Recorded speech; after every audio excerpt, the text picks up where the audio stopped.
All right, so you're moving on to milestone 2. This is a milestone 2 video. You should have finished milestone 1. You'll probably want to also make sure milestone 1 was done correctly. Everything builds on itself, so if you don't have the right chemical formula, you probably will struggle with the Lewis structure. So milestone 2 is all about filling in your Lewis structures and some properties for each. Again, the document walks you through step by step what you need to do. So for the Lewis structure of the ion, the first thing that you want to do um, is go back and form your Lewis structures of your metals and your nonmetals. So we did this a lot during quarter 3. You're just filling in the number of valence electrons, right? That's what these dots represent. Magnesium has 2, chlorine has 7. And then you're going to draw the structure for the ions. So this walks you through again. Magnesium loses the 2 electrons, so we don't show those. We add the brackets, we add the charge. For chlorine, our anion, it gains, so it went from 7, now it has 8, and it has an overall negative charge. Then you're going to put these together, right? So you follow the same process as a chemical formula. You need to balance out your charges. So if you have a -1 charge and a -1 charge and a +2 charge, that means you need 2 chlorine atoms. Again, this document walks you through how to do it. If you understand the process of forming the chemical formula, this should come relatively easily. All right, so now for the covalent molecules, similar process. Start with the valence electrons, 1 and 6. Again, this was kind of looked at during the chemical formula process. You figure out the number of bonds. This is repetitive from the last one. So you're filling the octet. You want 8 valence electrons. So you figure out the number of electrons you need. So that helps tell you the number of bonds. So we find out that we need 2 bonds to get 2 more electrons for sulfur. Hydrogen is the exception because it has 1. So we start to fill these in. When 2 electrons are shared, this electron and this electron are shared, we draw a line to represent the bond. That shows us that these are shared. And so it counts as 2 electrons on each atom. So hydrogen has 2, sulfur has 7, 1, 2, 3, 4, 5. We count this as 2, 6, 7. So then you add, just same process of chemical formula, you can form 2 bonds. So another hydrogen atom comes along. We draw these lines for the bonds. And again, it walks you through the process. It tells you how to count for them. All right, so now you filled in what we call the Lewis dot structures for the ion and your covalent molecule.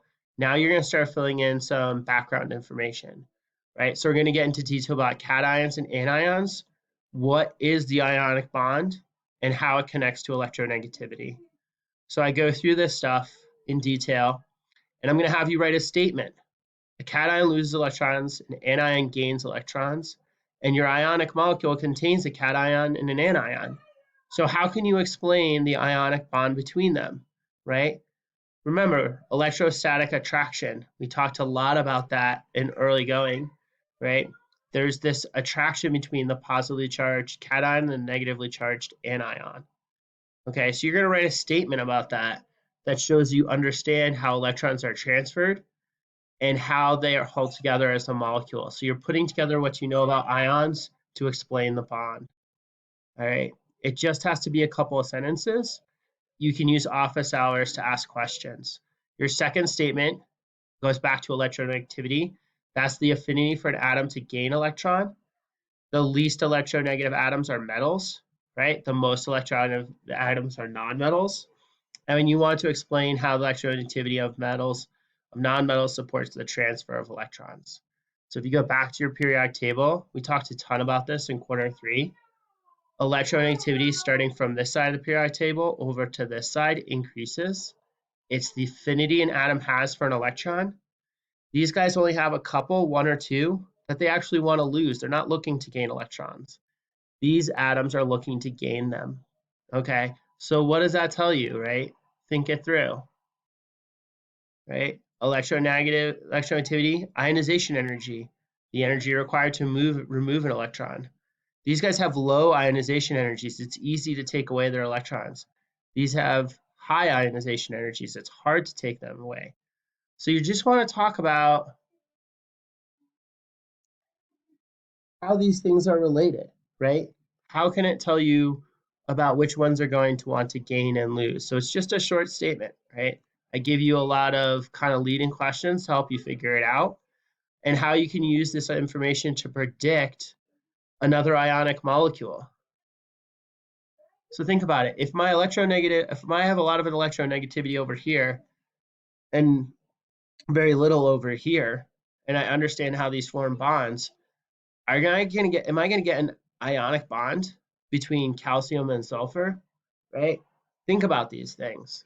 You know, we talk about these things in general terms. We're just adding some background information. All right.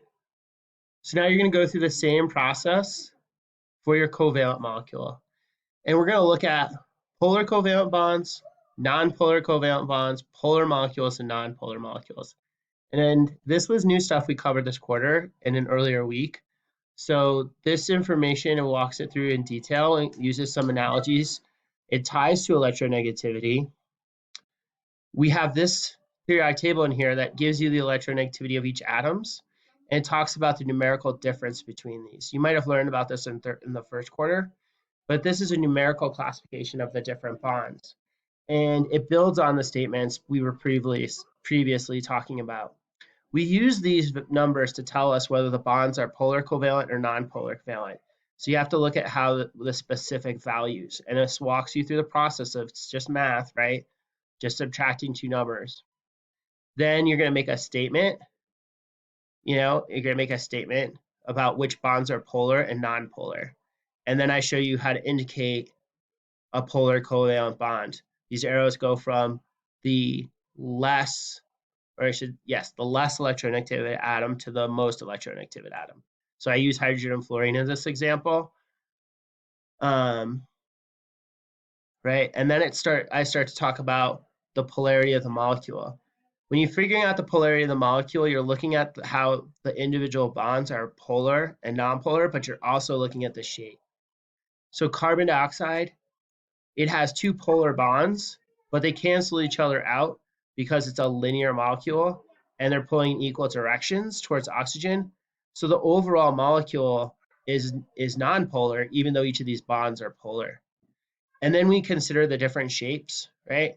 So if I have a bent shape or a pyramidal shape, right, and I have these because an atom might have lone pair electrons up here that push these down because they're so much negative charge and they need more space. And then I look at the overall polarity. I look at these bonds, so they both point this direction towards this atom, and that gives me that overall charge. So if this atom is more electronegative than these, each of these bonds is polar, the overall polarity goes in this direction. Why is that important? Because it creates an area of partial negative charge around this atom and positive charge around this atom. That's important because it tells us how molecules come together and interact. So if you have a bunch of different molecules that are polar molecules with partial positive and partial negative charges, there's going to be an attraction between them. We talked about this a lot with water, right? Water has a partial negative charge around oxygen and partial positive charge around the hydrogen. And that's why when you have a charged balloon, the water can attract to this negatively charged balloon because it has these areas of positive charge that start to get attracted to the negative charged balloon. It's also a type of weak bond between molecules, and you see that in DNA actually.